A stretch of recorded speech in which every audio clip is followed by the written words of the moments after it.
Bonjour à toutes, ça y est, la vidéo que vous attendiez depuis quelques semaines est enfin là et aujourd'hui on va apprendre à peindre ensemble un mur sur l'application Adobe Sketch. Pour commencer, vous verrez, c'est très simple, il va vous falloir télécharger l'application Adobe Sketch qui est gratuite et cette application est évidemment disponible sur l'Apple Store et Google Play. Une fois que vous avez téléchargé l'application, vous allez pouvoir l'ouvrir. Dans un premier temps, on va vous proposer de créer un nouveau projet. Vous allez cliquer sur le petit plus en bas à droite de votre écran.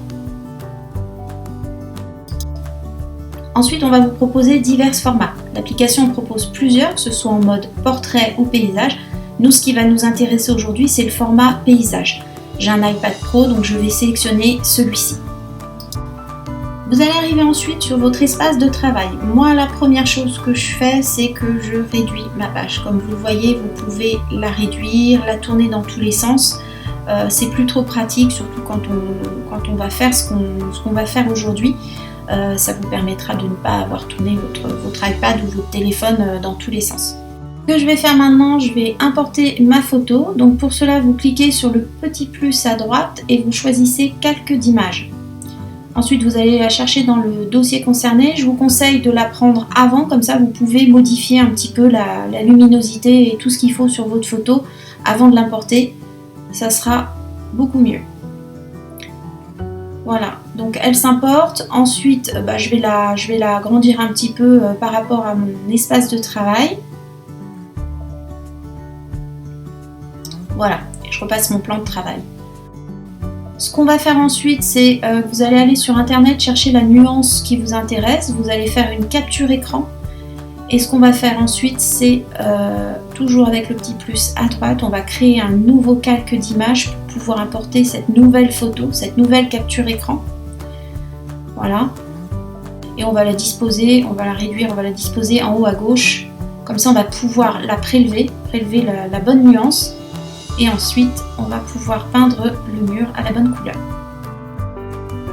Donc vous avez tout un tas de petits outils sur votre gauche. Donc ce qu'on va faire maintenant, c'est prélever la couleur. Ce que vous allez faire ensuite, c'est créer un calque d'esquisse. C'est ce qui va nous permettre de peindre dessus et de ne pas toucher aux autres calques. Voilà, vous voyez, le calque est sélectionné en bleu, donc vous ne pouvez pas toucher aux autres calques ou faire quoi que ce soit dessus. Et ce qu'on va faire, on va, avec les outils sur votre gauche, prélever la peinture. Donc moi je prends celui-ci. Il faut faire attention au flux, il faut un flux 100%, donc vous restez avec votre doigt appuyé dessus, vous allez vers le haut. Voilà, 100%. Et là évidemment, c'est pas du jaune qui nous intéresse, c'est le bleu. Donc ce qu'on va faire, on va rester appuyé sur le jaune. Ça va nous sortir une espèce de pipette. Et comme vous voyez, il y a le dessus qui change en fonction du petit curseur en bas. Voilà, et c'est en fonction du curseur, pas de la petite croix. Voilà, et là on va aller sélectionner notre bleu. Et voilà, par magie il est apparu. Donc ce qu'on va faire maintenant, c'est peindre le mur, mais très très grossièrement. Donc là je vais prendre le plus gros, je peux grossir mon pinceau, hein, comme ça ira plus vite. Toujours en restant appuyé avec le doigt et en allant vers le haut. Et là je peins grossièrement ma surface.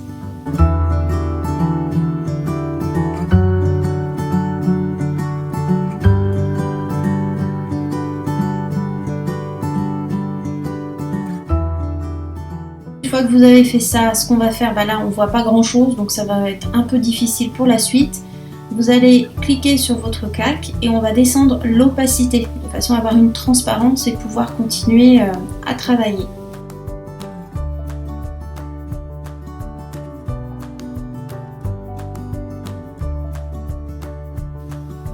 Ensuite, on va prendre un autre outil, l'outil gomme qui est en bas, c'est le dernier. On va également grossir, toujours en restant appuyé avec le doigt. On a un flux à 100% déjà. Et ce qu'on va faire, on va gommer toutes les parties qui n'ont pas à être bleues. Donc c'est du coloriage, hein, tout simplement. Donc il va falloir pas dépasser. Donc là, je le fais très très grossièrement. Je pourrais revenir peindre sur les surfaces, au pire, sur lesquelles j'ai gommé. Voilà, je le fais grossièrement. Après, je vais venir finaliser tout ça en descendant la grosseur de mon pinceau. Ça, c'est ce que je vous montrais tout à l'heure, c'est super utile. On peut tourner sa page sans avoir à bouger son iPad ou son téléphone.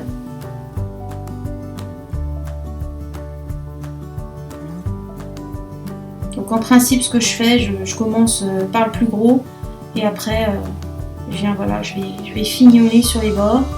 Donc là, c'est vrai que pour moi, c'est super facile parce que je ne suis pas avec mon doigt, j'ai un stylet sur l'iPad. Donc c'est vrai que je ne sais pas trop si ça va être pratique pour vous avec le doigt.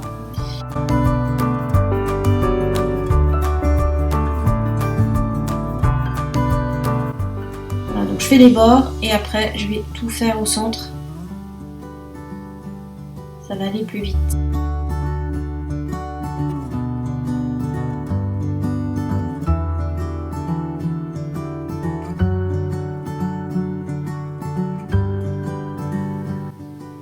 Voilà, vous voyez un petit peu comment il faut faire. Ce que je vais faire, je vais continuer toute seule de mon côté. Et puis je reviens une fois que tout est bien terminé. Je pense que j'en ai pas pour plus de 5 minutes.